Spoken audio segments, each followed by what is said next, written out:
good triathletes now just probably cycle and run everywhere faster than it takes to get in the car. But yeah, I really appreciate it. I really appreciate the opportunity to come in today and appreciate Mack Cycles for hosting. I'll try and keep this relatively short, but with everything I like to go long, so if I see you guys at the back kind of nodding off, I'll take it as an indication I need to shut up and start signing. So I guess, can everyone hear me? Does it sound okay?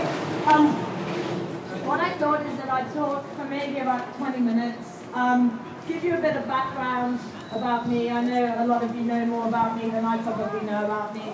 But I'll fill in the gaps of the information that you don't know. Then I thought I'd talk a little bit about what I see as my greatest sporting achievement, and then talk briefly about why I wrote the book that hopefully some or all of you have got in your hands. And then I thought we'd finish off just by opening the floor to maybe 5 or 6 questions, and then I hope to have the opportunity to sign all of you guys' books and interact with all of you on a much more personal level, and that really is a huge privilege and an amazing opportunity. So I want to extend my thanks to you for enabling me to do that.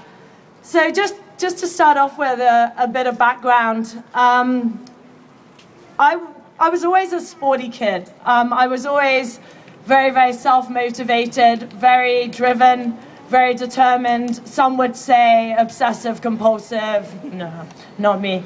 But I channeled all of that kind of obsessive compulsive behavior into my academic studies. So what was really important was that I fulfilled my potential academically. So sport was something that I did very much for fun, as something to, to see my friends and focus very much on that social side. And I carried that philosophy all the way through to university.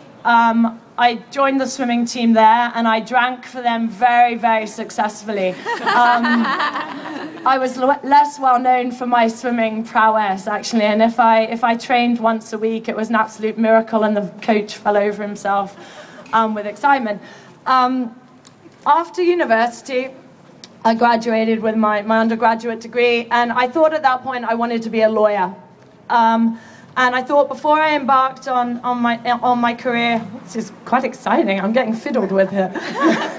It's one of the perks of the job. So I thought before I embarked on my career in law, I'd go traveling. I thought I'd go for 9 months. 2 years later, I returned. But it was while I was traveling that I met a woman that was to change the direction that my life would take. I met her in Africa. Her name was Jude, and she said something very simple to me. She said, "Chrissie, look deep inside yourself and work out what your passion truly is." And I had to say I'd never really done that before, and I looked inside myself as she suggested, and I realized that my passion ever since I grew up, ever since I'd being a child was development, international development.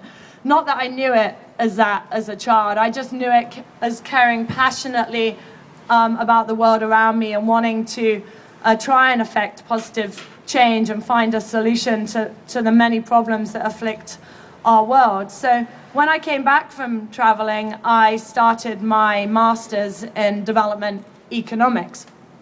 And it was during my master's that I needed some kind of mental release. But while I was traveling, I'd also gained a little bit of weight, and I'd kind of gotten a little puffy. So I thought the best way to lose this puff was to start running. So I just started 20 minutes, 25 minutes, 30 minutes. And I got talking to a friend, and she'd run the London Marathon the year before, and she'd grown up with a heart defect. And I took a look at her, and I thought to myself, well, if she can do it, what's stopping me? Next day, I entered the London Marathon. I have absolutely no clue about running training.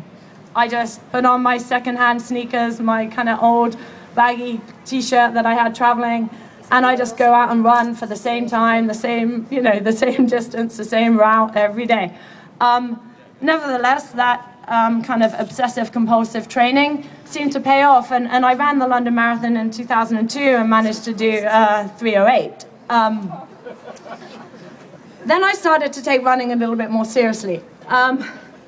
I moved down to London. I got what was my absolutely dream job. I started working for the government, the UK government. I was the policy advisor on international development policy.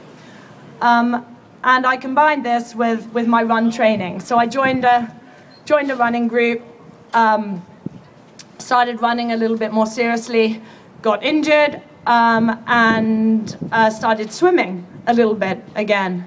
In 2004, someone said to me, Chrissie, why don't you try a triathlon? What's a triathlon? Swim, bike, and run. No. Never ridden a road bike. Doesn't matter, Chrissie, it's fine, we'll lend you a road bike. So they lend me a road bike, which I still have. It's kind of black and yellow and looks like a bumblebee and cost me about $300. And I set about learning how to ride it and entered a few sprint triathlons, which were pretty mediocre at best. And at that point, I was getting kind of disillusioned with my job. I loved my job, but it was kind of this high-level policy making, and what I wanted to do was work in development practice on the ground. So I found myself a job in Nepal. I was managing water and sanitation projects out in Kathmandu and in the Himalayas for an amazing $80 a month. And when I wasn't working and making a huge amount of money, I was biking. So a few days after I arrived, I bought myself another second-hand bike, which I named Prem, which is Nepali for boyfriend. We spent a lot of time together. I rode him every day. Sorry for the children listening. I'll keep it clean from now on. So myself and Prem and some of the Nepali guys and some Western friends I made before work every day would go riding in the Kathmandu Valley. Weekends we'd do the same, but much longer.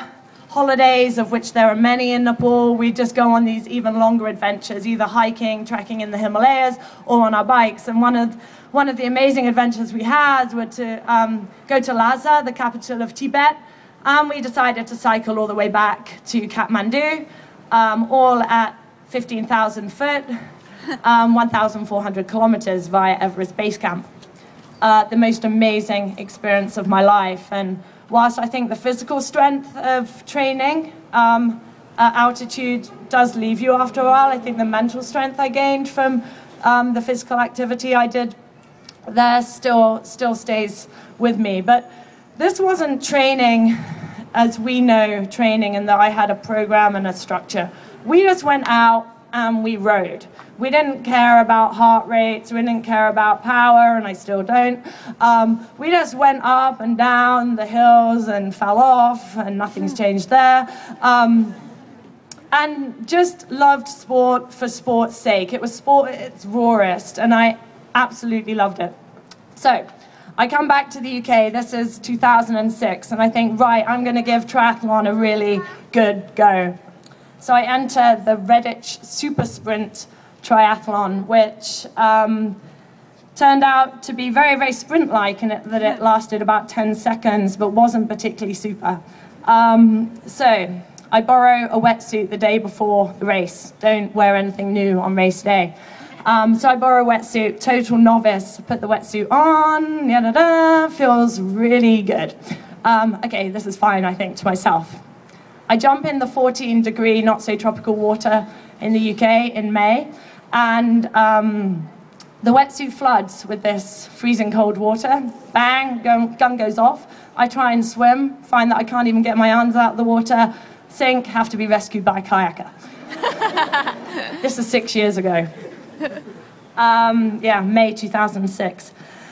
Not auspicious beginnings. Next race went much better. I got a wetsuit that fitted me. I learned how to clip in and out of my pedals. I managed to win that race and gained my qualification for the World Amateur Championships, which were to be held in Switzerland in September that year. So I trained really, really hard, juggled the practically full-time training with my full-time job, again working for the government. And I went to Switzerland never envisaging that I would win that race. And I did just that. And I knew upon winning the World Amateur Championships, September 2006, that I had a big decision to make, and that was whether or not to leave my job and become a professional triathlete. And for me, it was a huge decision. It was a job that I loved. I absolutely loved my job. I was scared and I was fearful of the unknown. I was fearful of not being able to make a success of triathlon. I was scared of not being able to make a living out of the sport. But I think we're all fearful. We're fearful of failure. We're fearful of the unknown.